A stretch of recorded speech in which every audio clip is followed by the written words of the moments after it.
Donc c'est le chapitre, on peut dire, je pense que c'est le plus important de l'année, d'accord? Savoir dériver et l'application des dérivés, d'accord?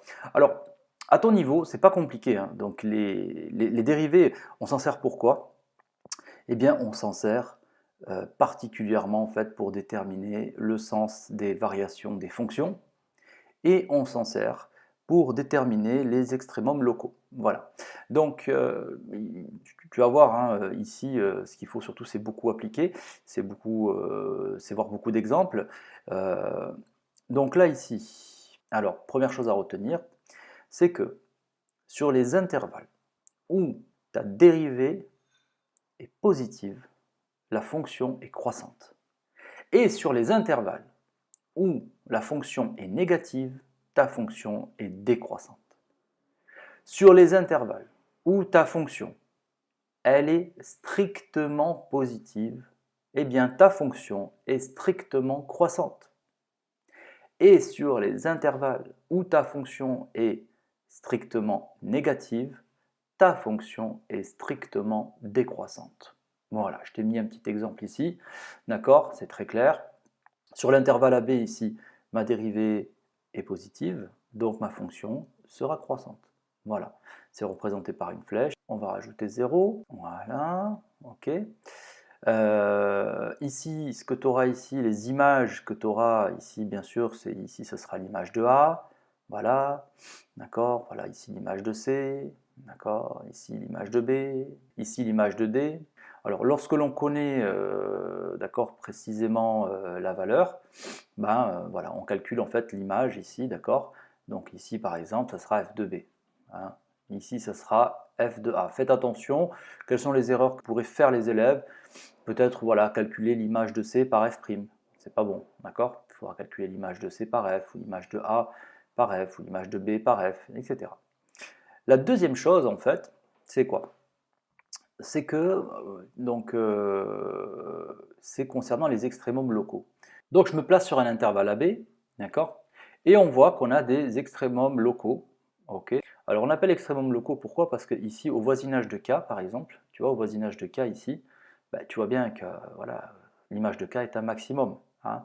Au voisinage de L, là ici, d'accord?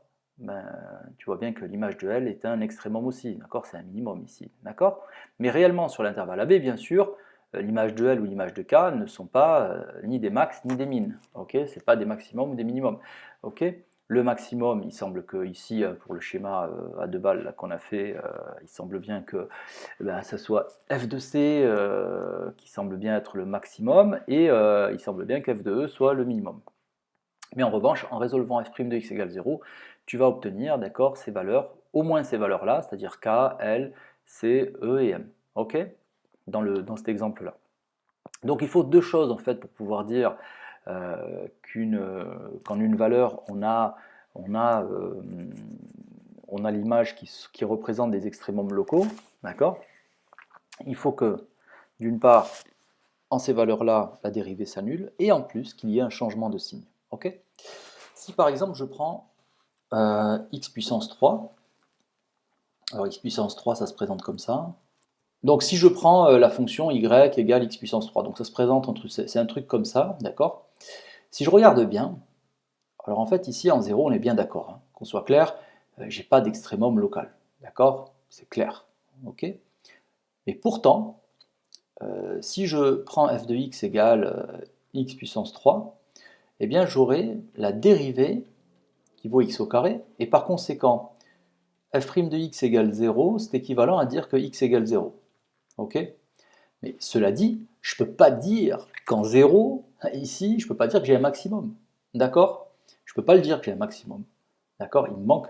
Donc, déjà de visu, on voit bien que ce n'est pas un maximum. Et en plus de ça, en fait, bah, ok, en x égale 0, f' de x égale 0. Mais par contre, en cette valeur-là, je n'ai pas de changement de signe. Donc on regarde le tableau. Voilà, donc si on regarde le tableau, tu vois que, en fait, à droite de 0, d'accord, pour les réels positifs, f' de x est positif. N'oublie pas qu'f' de x c'est x au carré. Et à gauche de 0, f' de x est positive aussi. Elle est positive. Donc, c'est clair, il n'y a pas de changement de signe ici, d'accord? Donc, par conséquent, 0 n'est pas un extrémum, d'accord? Donc, j'espère que tu as bien compris la différence, ok?